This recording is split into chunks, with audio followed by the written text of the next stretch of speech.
CM సిగ్గోన్నోడు అయితే బా కేటీఆర్ ఏమంటాడు అసలు ఈ ముఖ్యమంత్రిని ఊర్లలో పోయి అవి గొట్టాలు పెడితే గొట్టాలంటే మనం లోగోలు ఉంటాయి కదా మన మైకులు పెడితే తిట్టకుండా తిడుతున్నారు. అసలు తెలంగాణ భాషలో తెలుగు భాషలో ఇన్ని తిట్లున్నాయా అని కొత్త మాటలతో తిడుతున్నారు అని చెప్పేసి కేటీఆర్ అంటున్నాడు. ఇది ఒక్కసారి కాదు చాలాసార్లు కేటీఆర్ అన్నాడు. వేరే సీఎం అయితే ఆయన నిన్న చంద్రబాబు నాయుడు పేరు కూడా తీసిండు. గతంలో ఎన్టీ రామారావు గారిని చూసినాము, చంద్రబాబు నాయుడిని చూసినాము, రాజశేఖర రెడ్డిని చూసినాము, రోషయ్యని చూసినాము. కానీ ఇలాంటి రోషం లేని ముఖ్యమంత్రిని ఇప్పుడే చూస్తున్నాం రేవంత్ రెడ్డిని. వేరేలో అయితే బకెట్లో నీళ్ళు పోసుకొని దుంకి చచ్చిపోతుండే, రేవంత్ రెడ్డి సిగ్గులేదు కదా అని. ఇప్పుడు అదే మనం వార్త చూస్తున్నాం, రేవంత్ సిగ్గున్నోడు అయితే. మన మిత్రులు మీడియా మిత్రులు ఏమన్నారు, ఈసారి 100 సీట్లు వస్తాయంట కదా సార్ రేవంత్ రెడ్డి చెప్తున్నంటే, వందనావా అని బొందనా అన్నాడు. వందనావా అని బొంద ఒక ముఖ్యమంత్రిని రేవంత్ రెడ్డి సీఎం కుర్చీలో కూర్చుండు. ఆ కుర్చీలో ఎవ్వరు కూర్చున్నా కూడా ఆ కుర్చీకి ఇవ్వాల్సిన గౌరవం ఇవ్వాలి. వందన వాని బొందన అన్నాడు.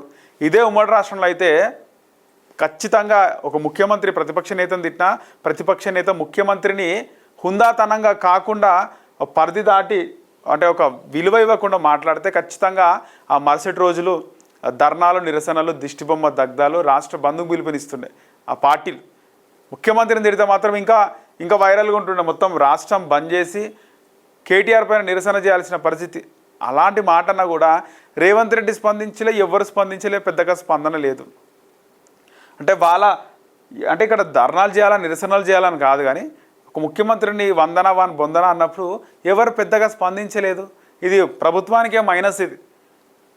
ఇది ఒక మామూలుగా చిన్న ట్రైల్ అనమాట. రేపు వందన వాన్ బొందన అంటాడు, ఇప్పుడు సిగ్గుందా నీకు, సిగ్గునోడైతే అంటాడు, రేపు ఇంకొక మాట కూడా తిట్టే అవకాశం ఉంటుంది. అప్పుడు కూడా మీడియా కానీ కాంగ్రెస్ పార్టీ కానీ న్యూట్రల్గానే ఉన్నట్టుగా అనిపిస్తుంది. సీఎం సిగ్గునోడైతే బకెట్ నీళ్ళలో మునిగి ఆత్మహత్య చేసుకునేవాడు. అలాంటిదేమీ లేనందునే ప్రజలు తిట్టినా పట్టించుకోవట్లే. ప్రజలు తిట్టినా పట్టించుకోవట్లే, ఇప్పుడు నువ్వు తిట్టినా కూడా పట్టించుకోవట్లే రేవంత్ రెడ్డి లాగా మేము లేకి పనులు చేయలేదు కేటీఆర్.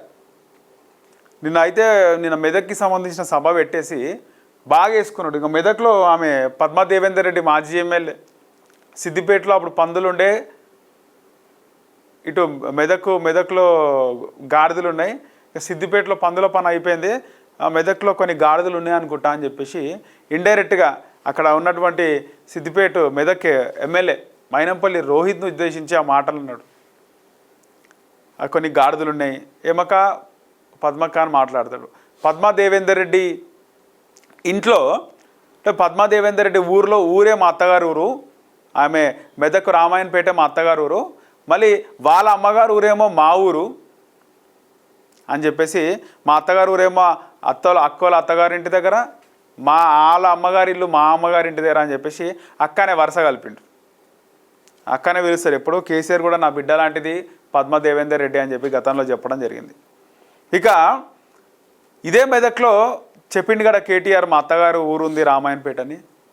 ఇదే కేటీఆర్ని, ఇదే పద్మా దేవేందర్ రెడ్డిని, ఇదే బీఆర్ఎస్ని ఓడించడానికి కేటీఆర్ అత్తగారు ఊరిలో ఇన్ని రోజులు కేటీఆర్ బామ్మర్దులతో, అంటే కేటీఆర్ సొంత బామ్మర్దులు కాకుండా వాళ్ళ భార్య చిన్నమ్మ పెద్దమ్మ కొడుకులతో క్లోజ్గా ఉన్నటువంటి ఒక బీసీ బిడ్డ అక్కడ బీఆర్ఎస్ ఓడిపోవడానికి చాలా ట్రై చేసిండు, చాలా పని చేసిండు గ్రౌండ్ లెవెల్లో. ఇదే రామాయణపేట నియోజకవర్గంలో, ఆయన పేరు ఏదో ఉంది మర్చిపోయినా, ఆయన వీడియోస్ కూడా ఉన్నాయి.